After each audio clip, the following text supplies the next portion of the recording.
नमोस्तु महाराष्ट्री, नमोस्तु महाराष्ट्री, नमोस्तु महाराष्ट्री। पहले प्रश्न के लिए मैं आमंत्रित कर रहा हूं श्रीमती अलका जी जैन, अनिल जी जैन मुंबई को वे आए और अपना प्रश्न प्रस्तुत करके समाधान प्राप्त करें। हाँ वही है, उसके बाद रजनी आ रही, बोलिए। तैयार रहेंगे श्रीमती रजनी जी विनायका डालकंजन झारखंड, तैयार रहेंगी? नमस्ते महाराज जी, नमस्ते।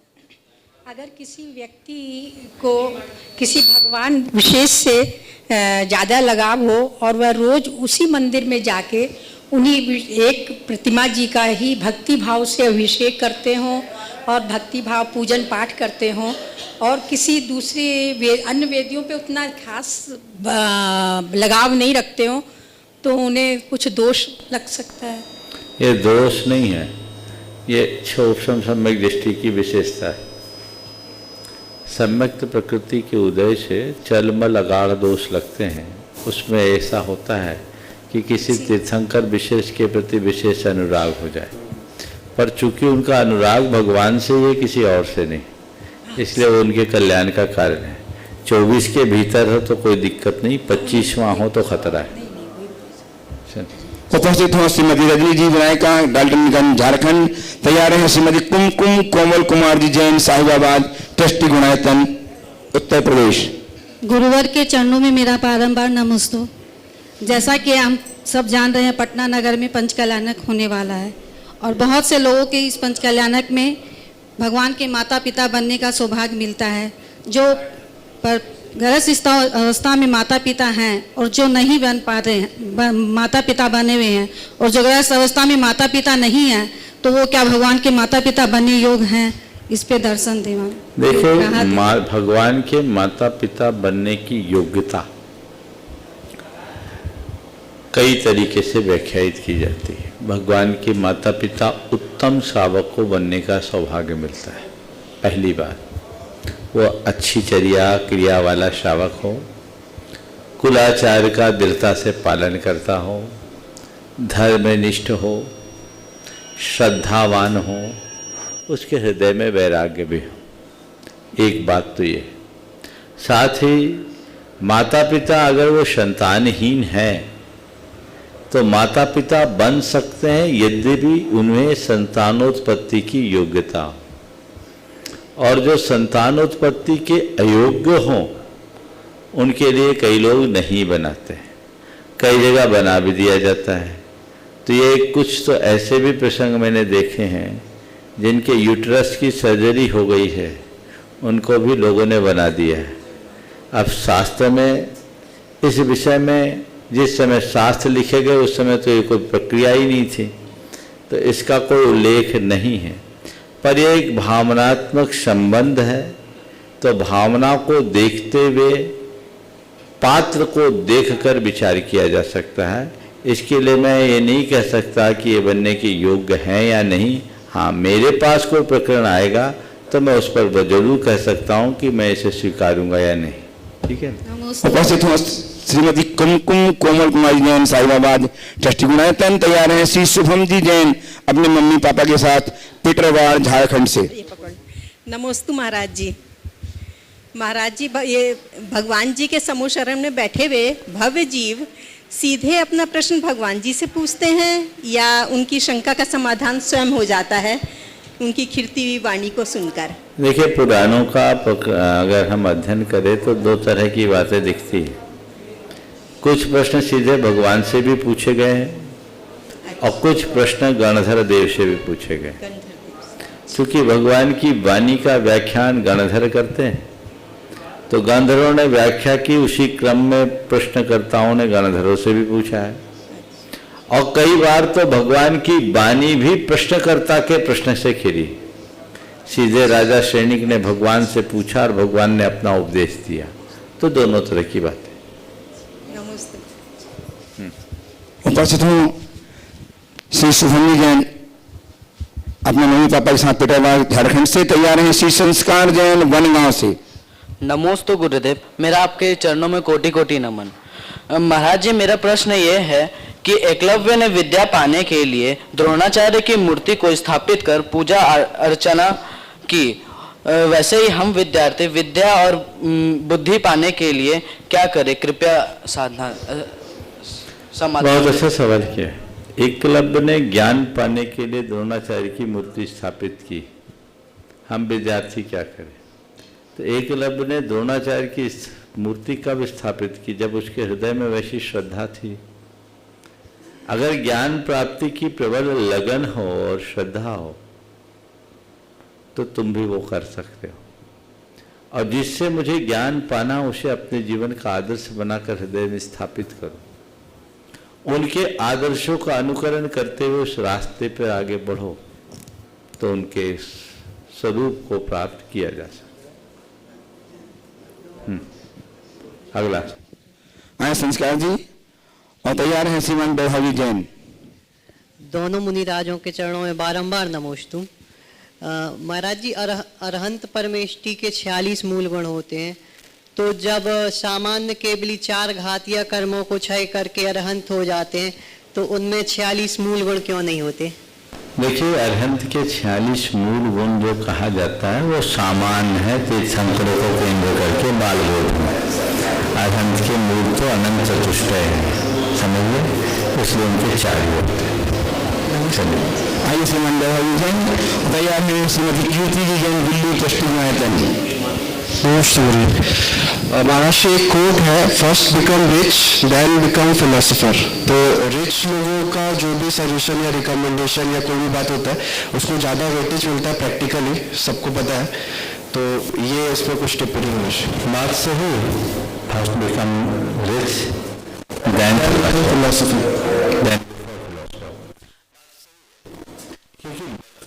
हमारे जितने भी सामाजिक मूल्य हैं वे सब पैसों पर केंद्रित हो गए। तो पैसों की दुनिया चलती है, पैसों का बोलबाला है, तो पैसों वालों का भी बोलबाला हो जाता है। तो कोई भी व्यक्ति, हर आदमी रिच होना चाहता है, तो किसी समृद्ध व्यक्ति की बात को सुनता है, उसको फॉलो करना चाहता है, समृद्धि के शिखर पर चलता है। हालांकि रिचनेस को पाने के लिए भी उसे किसी न किसी दर्शन को आत्मसात करना पड़ता है। उसकी अपनी एक थीम होती है, एक फिलॉसफी होती है, उसके आधार पर चलता है। तो वो उसकी केवल पैसा कमाने की ही दृष्टि है। तो लोग सोचते हैं कि उसकी तरह हम चलेंगे तो हम उस तक पहुंच सकेंगे। समृद्धि और प्रसिद्धि ये लोगों का 2 मुख्य लक्ष्य रह गया है। लेकिन जिसको संतुष्टि पानी है वो कहेगा इधर मत देखो, हम तो उस फिलोसफर को देखो जिसने दर्शन के बल पर अपने आप को जाना, पहचाना है, दुनिया को सुख देने का, सुख पाने का मार्ग बताया।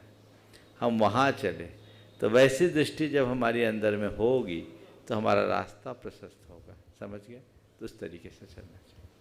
उपस्थित हों श्रीमती कीर्ति जी जैन, दिल्ली से ट्रस्टी गुणायतन, और तत्पर रहे श्रीमान गौरव जी जैन, दिल्ली से ही ट्रस्टी गुणायतन। संरक्षक गुणायतन श्रीमान गौरव जी जैन, दिल्ली।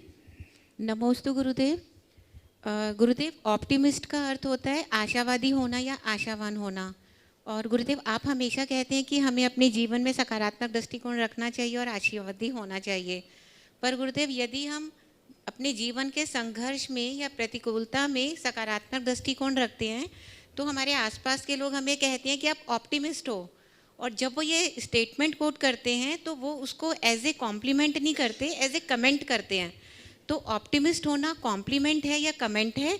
और दूसरा गुरुदेव, क्या हमारी स्पिरिचुअलिटी हमें ऑप्टिमिस्ट बना देती है? ऑप्टिमिस्ट होना कॉम्प्लीमेंट है या कमेंट्स है?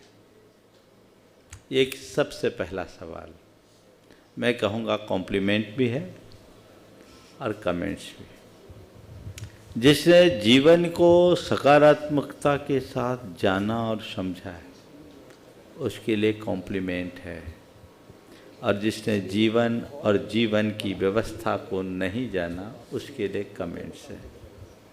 ये बात सबको समझना चाहिए कि संघर्षों के क्षणों में भी वही व्यक्ति सफलीभूत हो पाता है जो सकारात्मक दृष्टि रखते हुए आशावादी होता है। उनसे पूछो कि मोहम्मद गजनवी ने दिल्ली पर 16 बार चढ़ाई करके लगातार हार का सामना किया और 17वें बार दिल्ली को जीता। कहानी हम आप सबको पता है। 16 बार तक जो गजनवी था वो ऑप्टिमिस्ट था कि नहीं? कमेंट्स करने वाले हो सकता है कह रहे होंगे व्यर्थ अपना समय खराब कर रहा है। ध्यान केवल ये रखना है कि जो लोग जीवन के प्रति पॉजिटिव होते हैं वो औरों के कमेंट्स की तरफ नहीं देखते, अपने लक्ष्य को, अपने टारगेट को देखते हैं और टारगेट अचीव कर जाने के बाद वही कमेंट्स कॉम्प्लीमेंट्स बन जाते हैं। अगर गजनवी ने लोगों की उस कमेंट्स को सुन करके हिम्मत खो दिया होता तो दिल्ली नहीं जीत पाता। थोड़ी देर के लिए सोचो उसको क्या क्या फेस करना पड़ा होगा, क्या क्या सामना किया उसने। पहली बार जब हार का मुंह लेकर अपने राज्य में लौटा तो किस मुंह से गया होगा? फिर दोबारा जब लोगों से कहा होगा चलो फिर चलना है दिल्ली, तो किस बूते लोगों को तैयार किया होगा? और दूसरी बार भी जब हार कर गया तो न जाने कितने लोगों से क्या क्या सुनना पड़ा होगा। लेकिन उसने क्या कहा? एक बार और। क्या बोला? एक बार और। कितने तरह से लोगों को समझाना पड़ा होगा, कितनी ताकत लगानी पड़ी होगी, तब लोग मोटिवेट हुए और लोग उसकी तरफ डाइवर्ट हुए आए। आप कल्पना कर सकते हो कि किसी हारी हुई सेना को पुनर्गठित करके फिर उसी शत्रु पर चढ़ाई करने के लिए तैयार करना जिसने लगातार हार हार हार का मुंह दिखाया है। एक ऑप्टिमिस्ट व्यक्ति जीवन में क्या कमाल कर सकता है, यह उसका श्रेष्ठ उदाहरण है। लक्ष्योन्मुखी व्यक्ति के लिए मैंने यही कहा कि जो कमेंट्स हैं वही कॉम्प्लीमेंट बन जाते हैं, बन सकते हैं। इसलिए जो हमें करना है हमें वो करना है, हमें लोगों के कमेंट्स को नहीं देखना है, अपने टारगेट को देखना है। ये बदलाव होगा। और ये दुनिया है, दुनिया में कभी किसी को प्रोत्साहित बहुत कम किया जाता है, हतोत्साहित करने वाले लोग ज़्यादा हैं। इसलिए उधर मत देखो, सकारात्मक होकर के आगे बढ़ते चलो। प्रश्न का दूसरा पार्ट क्या था? क्या हमारी स्पिरिचुअलिटी हमें ऑप्टिमिस्ट बना देती है? देखिए, स्पिरिचुअलिटी ऑप्टिमिस्ट नहीं, पूरी तरह स्पिरिचुअलिस्ट बना देती है, जो ऑप्टिमिस्ट होने से भी ऊपर है। आशावाद में और आध्यात्मिक जीवन में एक और बड़ा अंतर है, बड़ा मौलिक अंतर है। आशावादी व्यक्ति अपने लक्ष्य को पाने के लिए बेताब रहता है, उम्मीद रहती है कि मेरे आशा की पूर्ति होगी और मुझे पूरा करना है। लेकिन आध्यात्मिक व्यक्ति आशा और निराशा से ऊपर उठ जाता है, वो अपने आप को सहज बना लेता है। तो स्पिरिचुअलिटी का मतलब क्या है? जीतने का लक्ष्य लेकर के बढ़ जाओ तो, और जीत भी जाओ तो अभिमान मत आने दो, और हार का मुंह लेकर लौटो तो अपने मन में दीनता ना आने दो। ये न दैन्यम न पराभवम, यही अध्यात्म की पहचान है। उपलब्धियों में खोना नहीं और नुकसान में रोना नहीं, यही तो अध्यात्म है। जीवन में एक क्रम बना रहता है। ऐसी सोच रखने वाले लोग ही अपने जीवन का परम रस ले पाते हैं। नमोस्तु गुरुदेव। आइए श्रीमान गौरव जी जैन, संरक्षक गुरातन दिल्ली से तैयार हैं। श्रीमान जीतू जी जैन जतिन कोलकाता से, आनंद गुरु भक्त। दोनों गुरुदेव चरणों में नमोस्तु नमोस्तु नमोस्तु। हे गुरुदेव, आपने बोला था रुकना, रोकना और बहना और बहकना। तुम्हारी रुकना और रोकना और इतना भाव इतनी तेज आता है कि हम रुक ही नहीं पाते, एकदम उसके भाव में बह जाते हैं। तो उसको भावों कैसे रोकें? प्रवचन मैंने जिस दिन ये दिया, मेरे ख्याल से 15 दिन पहले का प्रवचन है, रुकना, रोकना, बहना और भाग जाना। तो जो मार्गदर्शन मैंने उस दिन प्रवचन में दिया उसको आत्मसात करो और जीवन को आगे बढ़ाओ, तभी हम कुछ कर पाएंगे। उपस्थित हों अनन्य गुरु भक्त जतिन जी जैन जीतू कोलकाता से तैयार हैं। श्रीमान विकर्ष जी शास्त्री सलेहा। दोनों गुरुवर के चरणों में मेरा कोटि कोटि नमन है। गुरुवर, भारतवर्ष में जितनी भी माताएं इतना पुरुषार्थ कर रही हैं, तो क्या इनको अगला भव के मुनि पर्याय मिलेगी क्या? आरिकाओं के लिए बोल रहे हैं। देखिए, पुरुषार्थ कर रहे हैं वो, आप पूछ रहे हो उनको अगले भाव में मुनि पर्याय मिलेगी क्या? अरे मैं मुनि पर्याय को तो बहुत छोटी पर्याय मानता हूँ, सबको भविष्य में मुक्ति मिलेगी, क्योंकि हमारा लक्ष्य ये है। हमारा लक्ष्य मुनि बनना नहीं है, हमारा लक्ष्य मुक्ति पाना है। और मुक्ति का लक्ष्य लेकर जो आगे चलते हैं वही अपने जीवन में सफलीभूत होते हैं। आइए श्रीमान विकास जी शास्त्री सलेहा पन्ना से तैयार हैं। श्रीमान मनोज कुमार जी पुत्र अमन जी जैन संजय टेंट बवीना कैंट मध्य प्रदेश। मुनिवर देव के चरणों में कोटि कोटि नमोस्तु। गुरुदेव, मैंने 4 पंक्ति लिखी थी कि विपरीत परिस्थितियों में भी डटकर आगे बढ़ना होता है, ईसीजी में सीधी लाइन का मतलब मरना होता है, मंजिल जितनी सुंदर होगी उतना ही चढ़ना होता है, अपने जीवन के खुद जौहरी हो मूरत खुद गढ़ना होता है। प्रश्न गुरुदेव मेरा यह है कि कई बार घर में जब पिताजी या दादाजी लोग होते हैं तो वो हमेशा अपनी जिंदगी के बारे में बताते हैं कि हमने ये संघर्ष किए, वो संघर्ष किया, उस संघर्ष के गुजरने के बाद हमने ये मुकाम हासिल किया है। लेकिन आज के बच्चों को या हम लोगों को सहज ही सब सुविधाएं उपलब्ध होती हैं और हमसे ये बात कही जाती है तो हम ये उत्तर देते हैं कि आपके पुण्य की कमी रही होगी कि आपको कुछ नहीं मिला, परंतु हमारा पुण्य था कि सब कुछ मिला। लेकिन एक बात यह भी कही जाती है कि जब तक तपते नहीं हैं तब तक निखार नहीं आता। तो हम कैसे तपें जब हमें सब कुछ सुविधाएं उपलब्ध हो रही हैं? बात बिल्कुल अच्छी है और समझने की। बड़े बुजुर्ग हमें जो अपने जीवन की संघर्षों की कहानी सुनाते हैं वह उनके जीवन के अनुभव का निचोड़ है। और आपने कहा हम जैसे नई पीढ़ी के लोग उन्हें उत्तर देते हैं कि आपके पुण्य की कमी रही होगी इसलिए आपको नहीं मिला, हमारा पुण्य प्रबल था इसलिए हमें प्राप्त हुआ। ये इनके ज्ञान की कमी है।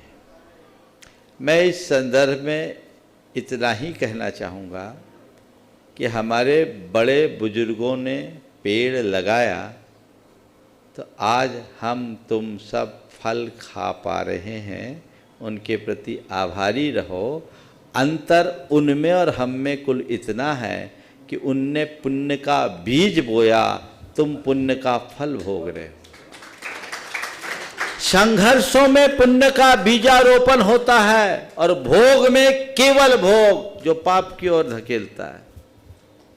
वे चाहते तो अपने स्तर से अपने समय के अनुरूप भोग भी कर सकते थे, लेकिन वह दौर भोग का नहीं, वो दौर कर्म का था। और लोग ये जानते थे कि इस विश्वास में जीते थे कि हम संघर्ष करके ही समर्थ बनेंगे।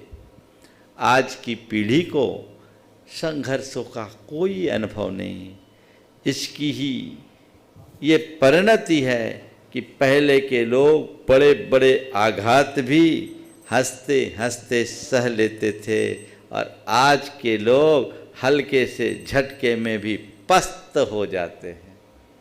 तो हमें चाहिए कि हम अपने बड़े बुजुर्गों के जीवन आदर्शों को आत्मसात करें और ये बड़े बुजुर्गों का आभार मानो कि उन्होंने अपने से अच्छी सुविधा तुम्हारे लिए दी। आज अगर आज से 25-50 बरस पहले जाओ तो हमारे बाप दादा एक कमरे में सब रह लेते थे, घर में एक टॉयलेट होता था और 20 लोग लाइन लगा करके जाते थे। आज उनने ये सोचा कि जो कष्ट हमने सहा है वो हमारे बच्चों को न हो, इसलिए आज घर के हर सदस्य के लिए अलग अलग कमरा है, उसके लिए अलग अलग सुविधा है। उनको साइकिल भी नसीब नहीं हुई, पर उनने तुम्हारे लिए गाड़ी और कार की व्यवस्था करने की सोची। वो जब स्कूल में जाते थे तो टाट पट्टी लेकर घर से जाते थे, और तुम्हें उन्होंने ऐसे स्कूल में दाखिल कराया जहाँ एयर कंडीशन की भी सुविधा हो। ये उनकी सोच है, ये तुम्हारे प्रति उनकी उदार सोच का परिणाम है। इसलिए अगर बड़े बुजुर्गों की बातों को सुनकर ये मन में आता है कि आपके पुण्य की कमी है, तो निश्चित ये नादानी को दर्शाता है, अपितु उनके प्रति तो श्रद्धावनत होकर नतमस्तक हो जाना चाहिए कि आप धन्य हों जिन्होंने मनुष्य के रूप में देवता जैसा जीवन जिया। थोड़ा सोचो, बड़े बुजुर्गों ने अगर अपना धन जो कमाया सब भोगों में लगा दिया होता और तुम्हारे लिए कुछ भी इन्वेस्ट नहीं किया होता तो तुम्हारा क्या हाल होता? फटीचर बन के घूमते रहते और क्या होता? इसलिए हमेशा बड़े बुजुर्गों के अनुभवों का लाभ लेना चाहिए, उनकी कभी उपेक्षा और उपहास नहीं करना चाहिए, उनके संघर्षों की कहानी को समझना चाहिए।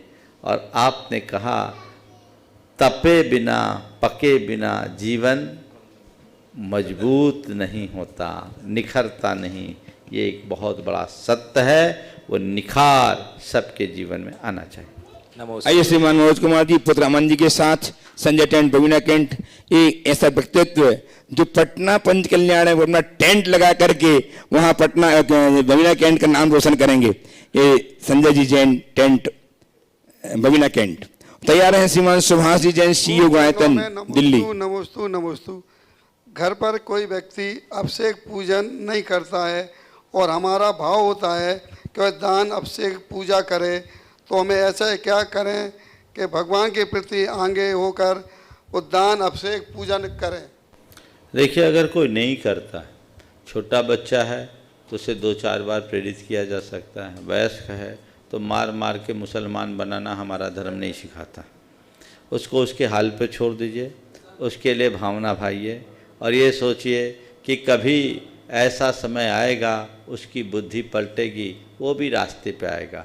भगवान से एक प्रार्थना करिए कि प्रभु उसकी बुद्धि को सद्बुद्धि में बदल दें कि जैसे मैं आपकी शरण में आया हूँ वो भी आपकी शरण में आ जाए, उसके जीवन का पथ भी प्रशस्त हो, तो अपने आप आएगा। मेरा अनुभव ये बोलता है कि ज़्यादातर लोगों को बार बार प्रेरित करने से वो और दूर हो जाते हैं, जुड़ते नहीं हैं और कट जाते हैं, इसलिए उस पर ध्यान देना चाहिए। आइए श्रीमान सुभाष जैन, गुणायतन के सीईओ। और फिर अमन पूछ रहा है क्या? पूछो पूछो पूछो। नमस्ते भगवान। भगवान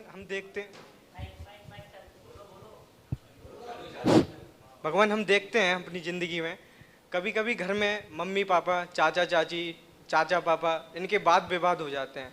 ऐसी सिचुएशन में हम छोटे बच्चे क्या करें? हमको क्या बोलना चाहिए, किसकी तरफ बोलना चाहिए, कुछ समझ में नहीं आता। मम्मी पापा, चाचा चाची में अगर वाद विवाद होता है तो छोटे बच्चों को कुछ नहीं बोलना चाहिए, तय कर लेना चाहिए कि इन जैसा हम नहीं करेंगे। ये कर रहे हैं, जिन वजहों से ये कर रहे हैं उन वजहों को हम नहीं आने देंगे। पर एक घटना बताता हूँ। 2 भाइयों में आपस में विवाद हो रहा था और विवाद थोड़ी सी संपत्ति को लेकर के था। दोनों के बच्चों ने देखा, इधर दोनों भाई आपस में बहस कर रहे हैं, बुरी तरह बहस कर रहे हैं। दोनों बच्चे देखे और उन्होंने देख करके, बच्चे थे दोनों आपके जाकर के 18-20 साल के बच्चे थे। माँ, दोनों चाचा चाची माने पिताजी और चाचा जी आपस में झगड़ रहे हैं और इन दोनों ने क्या किया, अपना सिर पीटना शुरू कर दिया, दोनों आमने सामने, उनके सामने ही। बोले ये क्या हरकत कर रहे हो? बोले क्या करें, आपकी तरह तो देख रहे हैं कि आप जब संपत्ति के लिए लड़ रहे हैं तो कल हम कितना लड़ेंगे। आप किसके लिए लड़ रहे हो? आप किस संपत्ति के लिए लड़ रहे हो? आप सोचते हो कि हमारे काम में आएगी, हमें आपकी संपत्ति की कोई ज़रूरत नहीं है। हम तो अपने घर में खुशहाली, प्रेम और शांति चाहते हैं। आप इस संपत्ति को छोड़ दीजिए। ये उन दोनों के मन को बिल्कुल अंदर तक छू गया कि क्या कर रहे हो, वाकई में हम लोग कर क्या रहे हैं।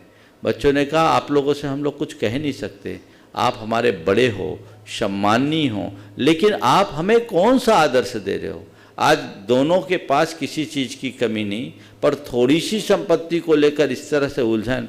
अरे आपने हमें पढ़ा लिखा दिया, योग्य बना दिया, आप कुछ नहीं भी दोगे तो हम अपने पाँव में खड़े हो जाएंगे। और हम तो आप सबसे यही कहते हैं, आपस में झगड़ने की अपेक्षा, पैतृक संपत्ति के नाम पर झगड़ने की अपेक्षा, अगर अपनी पैतृक संपत्ति से इतना ही लगाव है, पुरखों से इतना ही लगाव है, तो इस संपत्ति का दान कर दो, पुरखों का नाम कर दो, ये जीवन को धन्य दो।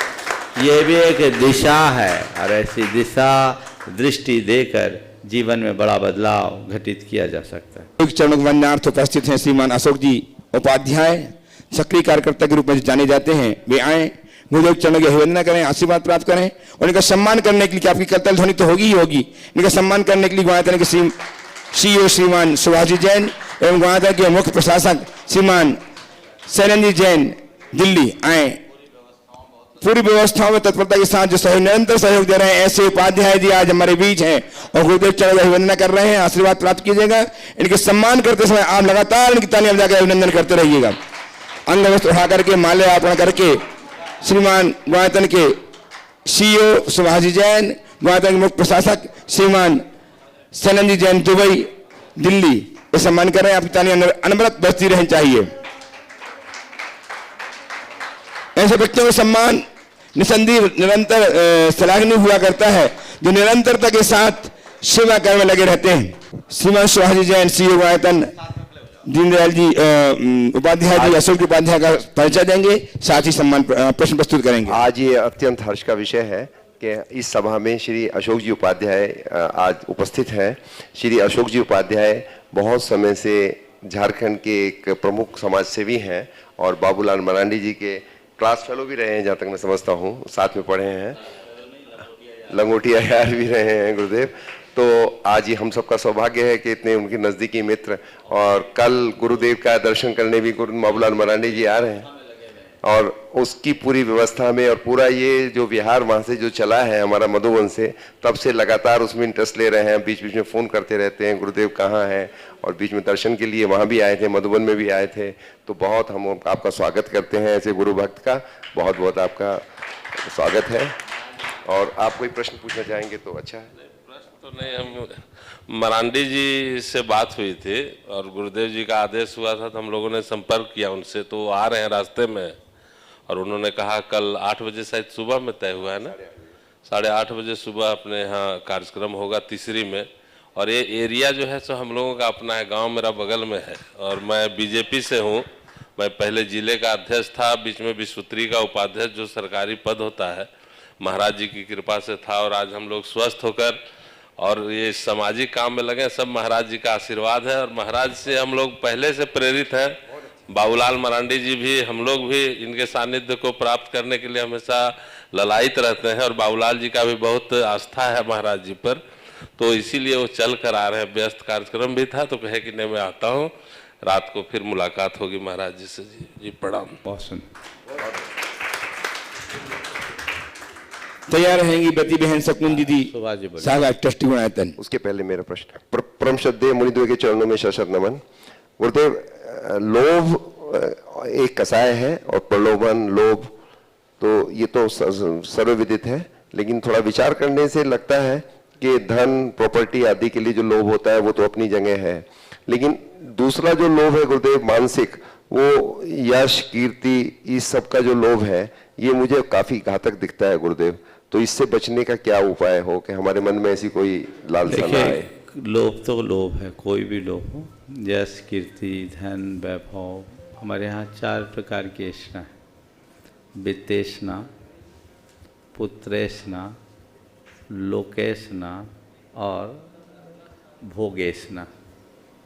ये चारों प्रकार की जो ऐष्णा है वो हमें उलझाती है, ये हमारे चित्त को व्याकुल बनाने वाली, चाहे धन की चाह हो, चाहे संतान की चाह हो, चाहे यश की चाह हो या भोग की चाह। चाह दाह है। हम लोग बोलते हैं जहाँ चाह वहाँ दाह। इस दाह से बचना है तो हमें अध्यात्म की राह अपनानी हो। जो व्यक्ति आध्यात्मिक पथ पर अग्रसर हो जाता है उसके हृदय में इन बातों का रंच मात्र असर नहीं होता। तो आध्यात्मिक सोच लेकर हम आगे चलें और अपने जीवन को तदनुरूप ढालने की कोशिश करें, जिससे अपने जीवन को बेहतर बनाया जा सके, और वही इसका एकमात्र रास्ता है। अभी उपाध्याय जी बोल रहे थे मरांडी जी के विषय में। 3-4 दिन से लगे हैं इस तरफ से। जब बिहार हो रहा था, रास्ते में बताया कि उनका गांव पड़ रहा है, तो हमने कहा भाई उनको सूचना है कि नहीं है? अगर उनको सूचना है तो दो। तो कल ये आए थे, इन्होंने बोला मैंने कह दिया कि भाई महाराज जी आपके इलाके से आ रहे, अब आप क्या कर रहे हैं? बोले मैं सब काम छोड़ के आ रहा हूँ। बहुत अच्छी बात है। वो कल प्रातःकाल रहेंगे। तीसरी उनका गृह गांव भी है, कार्य क्षेत्र है। अच्छी बात, संयोग से हो सकता है इसी निमित्त से इस दिशा से बिहार हुआ हो। इस दिशा में जैन मुनियों का आवागमन कम होता है, लेकिन उनकी भावनाएं हमेशा बनी हैं। उपाध्याय जी भी निरंतर मेरे संपर्क में बने हुए हैं। मेरा उनके लिए भी आशीर्वाद है, और कल जो कार्यक्रम होगा उसका भी सभी लोग समयानुसार लाभ लेंगे। अभी बाबूलाल जी से मेरी फोन पर चर्चा हुई थी गुरुदेव, तो उन्होंने कहा मैं इसी काम के लिए आ रहा हूँ रांची से। हाँ, नमस्ते गुरुदेव। नमस्ते। उपस्थित हूँ ब्रती बहन शकुंजी सागर ट्रस्टी हुआतन, और तैयार हैं ब्रती बहन पुष्पा जी जयपुर से। दोनों मुनिराजों को बारंबार नमोस्तु। महाराज जी, समस्या तो हर व्यक्ति के जीवन में होती है, लेकिन जीत जाते हैं वो लोग जिनकी सोच बड़ी होती है। तो गुरुदेव, हम अपनी सोच को कैसे बड़े बनाएं? कृपा समाधान। बहुत अच्छा। समस्या तो हर व्यक्ति के जीवन में होती है, पर जीत जाते हैं वे लोग जिनकी सोच बड़ी होती है। अब सवाल है सोच को बड़ी करने का। 4 उपाय बताता हूँ। अपनी सोच को बड़ी रखना है तो बड़ी सोच के लोगों का साथ रखो। पहली बात, ऐसे लोगों के संपर्क में रहो जो ऊंचा सोचते हो, बड़ी सोच, जिनका सपना बड़ा, जिनका लक्ष्य बड़ा, उनके संपर्क में रहो। दूसरी बात, ऐसे लोगों से बचो जिनकी सोच बहुत छोटी है। वो छोटी छोटी बातों में बारीकियां देखेंगे और वो तुम्हें आगे नहीं बढ़ने देंगे। तीसरी बात, अगर अपनी सोच को बड़ा बना के रखना चाहते हो तो ऐसी लोगों के जीवन चरित्र को पढ़ो जिनने अपनी सोच की बदौलत बुलंदियों को छुआ है। उनसे हमें प्रेरणा मिलेगी और अपने जीवन को हम आगे बढ़ा सकेंगे। और चौथी बात, नित्य एक ही बात अपने अंतर मन में अंकित करते रहो, मुझे बड़ा सोचना है, मुझे बड़ा सोचना है, मुझे बड़ा सोचना है।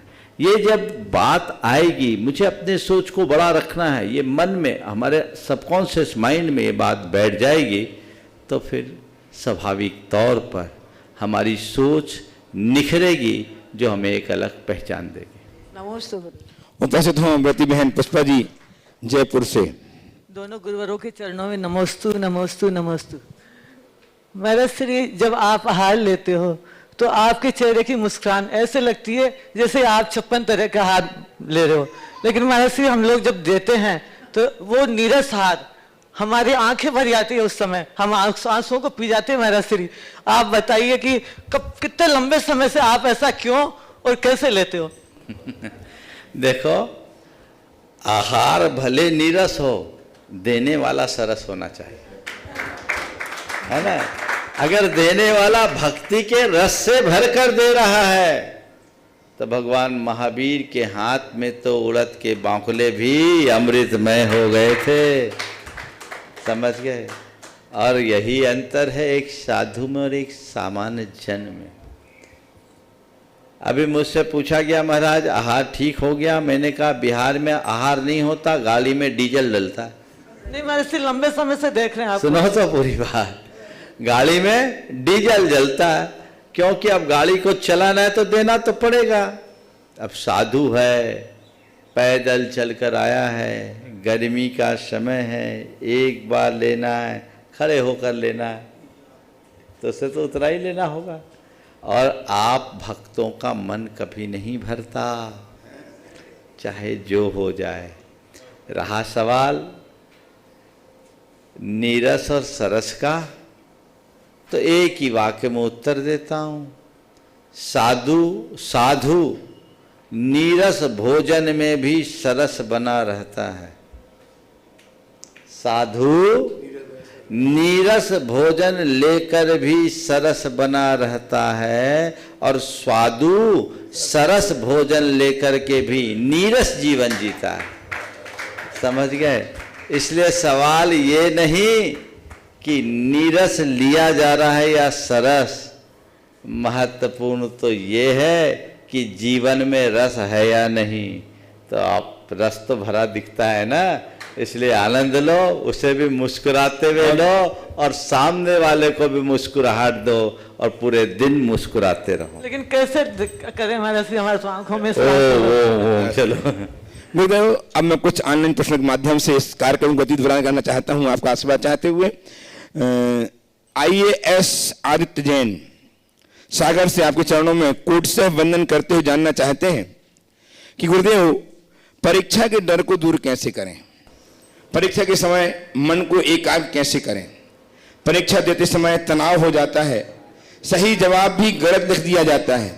ऐसी अवस्था में स्टूडेंट क्या करें कि ऐसा ना? बिल्कुल, परीक्षाओं का तो समय आने वाला है, शायद चालू भी हो गया होगा। और परीक्षा के समय में जो फेलियर फियर होता है, बहुत लोगों को बहुत दिक्कत देता है। सबसे पहली बात, जो भी परीक्षा देने के लिए बैठे हैं, परीक्षा के लिए तैयारी कर रहे हैं, वे अपनी मानसिक तैयारी ऐसे करें कि मैंने पढ़ाई की है, और जो मैंने पढ़ा उसी में से पूछा जाएगा। तो डरना क्या? डरना तो तब है जब हमने पढ़ाई नहीं की। जब हमने अच्छे से पढ़ाई की है और जो मैंने पढ़ा है उसी में से पूछा जाना है, आउट ऑफ सिलेबस तो कुछ आना नहीं है, तो मैं डरूं क्यों? साल भर मन लगाकर पढ़ो तो परीक्षा का डर दूर होगा। और मन लगाकर पढ़ने के बाद भी जो मानसिक तनाव आता है, उससे बचने का यही एक उपाय है। ये सोच करके चलो कि मैं पढ़कर आया हूं, और जो भी पूछा जाएगा मैं उत्तर दे सकता हूं। अपने कॉन्फिडेंस लेवल को स्ट्रॉन्ग करो। मैं कैसे लिखूंगा ऐसा नहीं, मैं प्रिपेयर्ड हूं, मैं लिखूंगा, मैं लिख सकता हूं। मन में ऐसा दृढ़ विश्वास। आप मुझे देखो, मेरे से लोग सवाल करते हैं, खड़े होते हैं, मैं नहीं जानता कि सामने वाला क्या पूछेगा, लेकिन मैं इतना जानता हूं जो पूछेगा उत्तर मुझसे बन जाएगा। उत्तर हो जाता है, हो सकता है। बहुत सारा विषय ऐसा है जो मेरे जीवन व्यवहार से अलग है, मैं नहीं जानता, तो जो चीज़ मैं नहीं जानता उसके लिए मैं बोल सकता हूं कि भाई ये मेरे विषय से बाहर की चीज़ है। पर जो है वो तो मैं बोल सकता हूं। डरना क्यों, घबराना क्यों? पहली बात तो मैं पढ़कर गया हूं, पढ़कर आया हूं, और जो मैं पढ़ा हूं उसी में मुझे लिखना है, इसलिए मैं लिख लूंगा, मुझे लिखना है। ये बात अपने मन मस्तिष्क में अंकित कर लेंगे तो मन में डर हावी नहीं होगा। दूसरी बात, आप जब भी परीक्षा में जाएं, एक गहरी श्वास ले, लेखनी चलाने से पूर्व, और लिखने की शुरुआत पूरक स्वर में करें, यानी श्वास अंदर रखते हुए करें। इससे आपके अंदर सकारात्मक ऊर्जा आएगी, आपका कॉन्फिडेंस लेवल और स्ट्रांग होगा। फिर लिखिए आराम से, चीज़ें अपने आप ठीक हो जाएगी। और जब आपके सामने प्रश्न पत्र आता है, एक बार प्रश्न पत्र को देखें और इस भाव से देखें कि ये वही पूछा गया है जो मैं पढ़कर आया हूँ। अक्सर लोग ये होता कहीं ऐसा तो नहीं आ गया जो मैंने नहीं पढ़ा वो पूछ लिया जाए, नहीं। कॉन्फिडेंस को बिल्टअप करके आप अपने मन के इस फियर को दूर भगा सकते हैं। तनाव का परिणाम ये होता है कि जो आपको आता है वो भी आप भूल जाते हैं, जैसा अक्सर लोगों के साथ होता है। और अगर आपके मन में कॉन्फिडेंस डेवलप हो गया तो नहीं आने पर भी आप लिख सकते हो, आपके पास जवाब आएगा। इतनी क्षमता, इतनी बुद्धि, इतनी प्रतिभा हमारे अंदर होती है, उसी अनुरूप जीवन जीना चाहिए। महाराज श्री रागिनी जैन, गौर हमारा मध्य प्रदेश, आपके चरणों में कोटि कोटि नमन अर्पित कर जानना चाहती हैं कि गुरुदेव, शास्त्रों में यंत्र का उल्लेख नहीं है कि कब से हैं, तो ये अनादि से हैं या कुछ समय पूर्व से ही हैं, कृपया बताएं। यंत्र यंत्र, ये यंत्र दो तरह के, एक तो यंत्र जो है मशीनी यंत्र, मेरे ख्याल से इनका सवाल उन यंत्रों से नहीं है जो मंत्र, तंत्र और यंत्र की बात है। शास्त्रों में यंत्रों का उल्लेख प्रतिष्ठा ग्रंथों में देखने को मिलता है। हमारे प्रतिष्ठा के जितने भी प्राचीन ग्रंथ हैं उनमें यंत्र मिलते हैं। कुछ ताम्र पत्रों में अंकित यंत्र मिलते हैं, कुछ शिलाखंडों में भी यंत्र हैं। ये यंत्र हैं क्या? ये एक विशेष प्रकार का रेखांकन है जिसमें कुछ अंकों, अक्षरों को बीज के रूप में अंकित किया जाता है और उनसे अचिंत शक्तियों का प्रस्फोट होता है। यंत्रों के माध्यम से विभिन्न प्रकार के ध्यान की भी परंपरा रही। आचार्य रामसेन कृत तत्वानुशासन में भी कुछ विशेष मंत्रों की यंत्रों के अनुरूप आराधना का विधान है।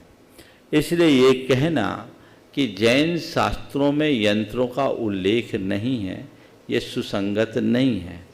पर यंत्रों के नाम पर जो आजकल दुकानदारी चलने लगी है वो ठीक नहीं है। यंत्र की साधना है, उस साधना से ही उसका प्रभाव परिलक्षित होता है और इन सब का विधान है। जैसे हमारे यहाँ जितने भी भगवान को विराजमान किया जाता है तो उनके नीचे अचल यंत्र रखा जाता है। ग्रह का निर्माण प्रारंभ होता है तो उसमें भी यंत्रों का प्रयोग होता है। प्रतिष्ठा में अनेक प्रकार के यंत्रों का प्रयोग होता है। तो यंत्रों का प्रभाव नहीं है ये कहना गलत है। यंत्रों का शास्त्रों में उल्लेख नहीं है ये कथन भी अनुचित है। लेकिन किसी भी काम का व्यावसायिक प्रयोग करना और उसके नाम पर दुकानदारी या बाबागिरी करना ठीक नहीं। महर्षि संतोष जी जैन बाबई, मध्य प्रदेश से आपके चरणों में अभिवंदना अर्पित करते हुए जानना चाहते हैं कि गुरुदेव, अक्सर सूर्य डूबने के बाद जब हम निकलते हैं सड़कों पर या खेतों पर, असंख्य जीव अलग अलग तरह के अलग अलग दिखाई देते हैं। ये जीव कहाँ से आते हैं, क्या तुरंत उत्पन्न होते हैं और उसी समय थोड़ी देर बाद में उनका अंत हो जाया करता है? मेरी जिज्ञासा गुरुदेव, कृपया समाधान कीजिए। देखिए, जीवों की उत्पत्ति वातावरण से प्रभावित होने से होती है। हमारे यहाँ शास्त्रों में जीवों की एक प्रजाति बताई है, उसे बोलते सम्मूर्छन। गर्भ से जन्म लेने वाले, अंडों से जन्म लेने वाले तो हम सामान्य जीवों को जानते ही, लेकिन कुछ विशेष प्रकार के जीव होते हैं जो सम्मूर्छन होते हैं। सम्मूर्छन का मतलब होता है जो वातावरण के निमित्त से उत्पन्न होते हैं। और जब संधि काल होता है, सूर्योदय और सूर्यास्त के बीच का जो काल होता है, सूर्यास्त से पहले, सूर्यास्त के बाद, सूर्योदय से पहले, सूर्यास्त के संधि काल, उस समय जीवों की उत्पत्ति होती है। दिन के समय जब सूर्य का प्रकाश होता है तो इन जीवों का अभाव होता है, क्योंकि सूर्य के प्रकाश में प्रासुकता है, उसमें इंफ्रारेड और अल्ट्रावायलेट रेज होती है, जिसके कारण सूक्ष्म जीव उत्पन्न नहीं होते। जो होते हैं वो इधर उधर छिप जाते हैं। सूर्यास्त होते ही उन किरणों का अभाव होता है, तो जो इधर उधर छिपे हुए वो निकलने लगते हैं और फिर एक संधि हुई है गर्मी और सर्दी के बीच। उस निमित्त कुछ ऐसा वातावरण बनता है जो कुछ अल्पजीवी जीव प्रकट होते हैं, उत्पन्न होते हैं और वो नष्ट हो जाते हैं। उनकी आयु उतनी ही होती, लेकिन ये किसी नए जीव का निर्माण नहीं है। जीवधारी के द्वारा नए शरीर की संरचना होती है। ये सभी है अल्प आयुष को होते हैं, उत्पन्न होते और नष्ट होते हैं। गुरुदेव, संयम जैन जयपुर से एक अद्भुत प्रश्न कर रहे हैं। आपके चरणों में नमस्ते करते हुए वे कहते हैं, गुरुदेव मेरी दीक्षा लेने की इच्छा है। मैं मिडिल क्लास का व्यक्ति हूं। मेरी शंका यह है कि क्या माता पिता को छोड़ना सही होगा, क्योंकि मेरे बाद उनका कोई नहीं है और वह धन से इतने सक्षम भी नहीं है। कृपया इसका समाधान कीजिए कि मैं क्या करूं। देखो, दीक्षा लेने का भाव हर माता पिता भी माता पिता के रूप में दिख रहे हैं, तो इसका मतलब है पहले अपने आप को और अच्छे से तपा लो, फिर दीक्षा लेना। कहीं ना कहीं माता पिता का लगाव तुम्हारे मन में है, ये मोह है, और ये मोह तो तुम्हें रोकेगा। दीक्षा लेने वाला कोई दीक्षार्थी होता है, वो सीधे अपनी आत्मा को देखता और किसी को नहीं देखता। और अगर कोई दूसरा दिख रहा है, इसका मतलब अभी तुमने अपने स्वरूप को ठीक तरीके से समझा नहीं है। कदाचित दीक्षा ले भी लोगे तो मन में वही डोलेंगे। तो इससे अच्छा है कि पहले उनकी सेवा कर लो, उनकी जवाबदेही पूरी कर लो, और जब उससे मुक्त हो जाओ तो निश्चल होकर के दीक्षा का रास्ता पकड़ो। रास्ता तभी प्रशस्त होगा। महाराज श्री आदि जैन ग्वालियर मध्य प्रदेश से आपके चरणों में बारंबार नमोस्तु करते हुए एक बढ़िया प्रश्न जब अभी आपने चर्चा की से संबंधित है।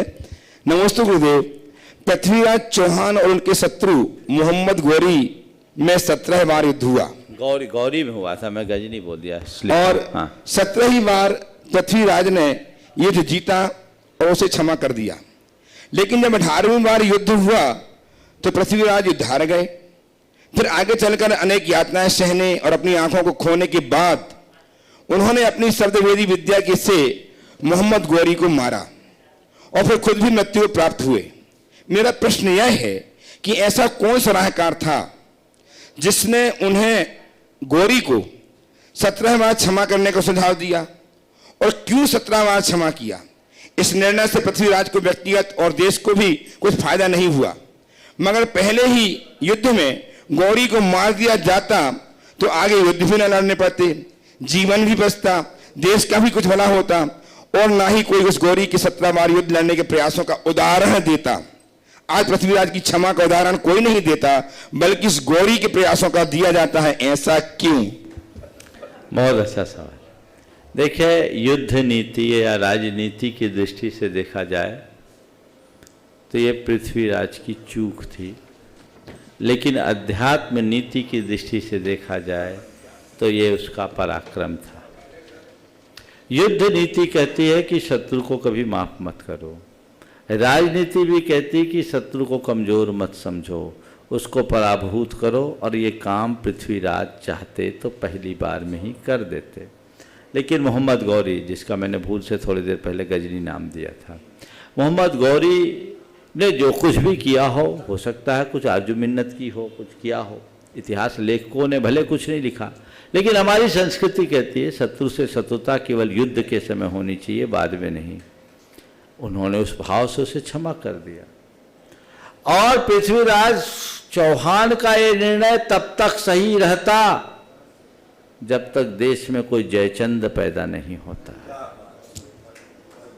एक महान आदर्श के रूप में पृथ्वीराज को आज भी माना जाता और माना जाता, लेकिन पृथ्वीराज को जो नुकसान हुआ वो पृथ्वीराज की अध्यात्म निष्ठा के अभाव में नहीं, अध्यात्म निष्ठा के कारण नहीं, जय जंतों की जय चंदो जैसे गद्दारों के कारण हुआ, जिसने अपना सारा भेद दिया। नहीं तो पृथ्वीराज अजय थे और भारत का इतिहास अलग तरीके से लिखा गया होता। ये दुर्भाग्य है इस देश का कि भारत के में जयचंदों ने ही भारत की संस्कृति को छिन्न भिन्न किया है। तो उसे हमें बदलना है और उसी अनुरूप अपने जीवन की दिशा और दशा को सुनिश्चित करना है, जिससे हम अपने जीवन का पथ प्रशस्त कर सके। काश जयचंद ना होते तो आज पृथ्वीराज इस पूरे के पूरे देश के एक अलग रहते और उनकी क्षमा की यशोगाथा दिग दिगंत तक गाई जाती, जो हमारी संस्कृति की पहचान है। इसलिए उसे उस रूप में देखना चाहिए। समय आप सबका हो गया, यहीं पर विराम। बोलिए परम पूज्य आचार्य गुरुवर श्री विद्यासागर जी महाराज।